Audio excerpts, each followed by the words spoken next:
प्राचीन काल से लेकर अब तक भारतीय समाज तंत्र विद्या, काली शक्तियों और जादू टोने जैसी विधाओं में बहुत विश्वास करता है। तर्क विज्ञान का समाज में अपनी पहुंच बना लेने के बावजूद आज भी कई ऐसे प्रश्न हैं जिनका जवाब न तो विज्ञान के पास है और न ही किसी तर्क वितर्क के जरिए ऐसी घटनाओं की वजह समझी जा सकती है।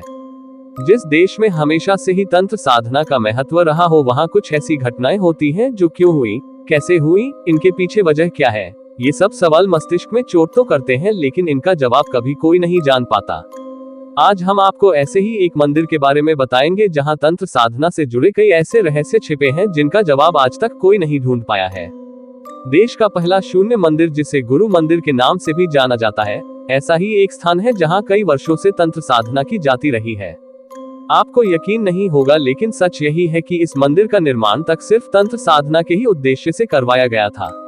3 मंजिला इस मंदिर का हर दरवाजा, यहाँ तक कि इसकी आकृति भी अष्टकोणीय है। पुरातत्व वैज्ञानिक, इतिहासकार और यहाँ तक कि जादू टोने में सिद्ध व्यक्ति भी यह जानने की कोशिश में है कि इस मंदिर में कौन कौन सी तांत्रिक क्रियाएं होती थी। क्षेत्रीय जानकारों का कहना है कि इस मंदिर के हर तल पर अलग अलग देवताओं के मंदिर हैं। प्रथम तल पर गुरु वरिष्ठ, दूसरे तल पर राधा और तीसरे तल पर किसी देवता की मूर्ति नहीं है, इसलिए इसे शून्य का प्रतीक माना जाता है। इस मंदिर की खासियत यह है कि इसमें मौजूद 8 द्वारों में से मात्र एक गुरु का था और बाकी 7 सप्तपुरियों अयोध्या, मथुरा, माया, काशी, कांची, अवंतिका और पुरी के नाम पर रखे गए थे।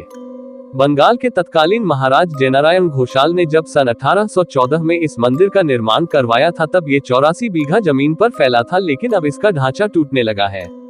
योग और तंत्र साधना करने के उद्देश्य से बनाए गए ऐसे मंदिर भारत में सिर्फ 2 जगहों पर ही है। पहला यही मंदिर जो बंगाल के हतेश्वरी में स्थित है और दूसरा दक्षिण भारत के भागलपुर में है। योग साधकों और तांत्रिकों का मानना है कि इस मंदिर के तीनों तलों पर स्थित मंदिरों में सबसे ज्यादा अहमियत शून्य मंदिर का है, क्योंकि शून्य को प्राप्त कर लेना ही सबसे बड़ी तपस्या है। ब्रह्मांड शून्य है, पृथ्वी शून्य है। उनका कहना है कि शून्य की साधना अद्भुत है, इसका संबंध सीधे ईश्वर पर केंद्रित है, इसलिए शून्य को प्राप्त कर लेने वाला ही सबसे बड़ा साधक है। तंत्र साधना करने वालों का कहना है कि कोई भी साधना तभी पूरी मानी जाती है जब आपका कोई गुरु या मार्गदर्शक हो। पहले तल पर गुरु और तीसरे तल पर शून्य के होने का यही अर्थ है कि गुरु से होती हुई यह साधना शून्य पर जाकर खत्म होती है और शून्य को प्राप्त कर लेना साधना की चरम सीमा है।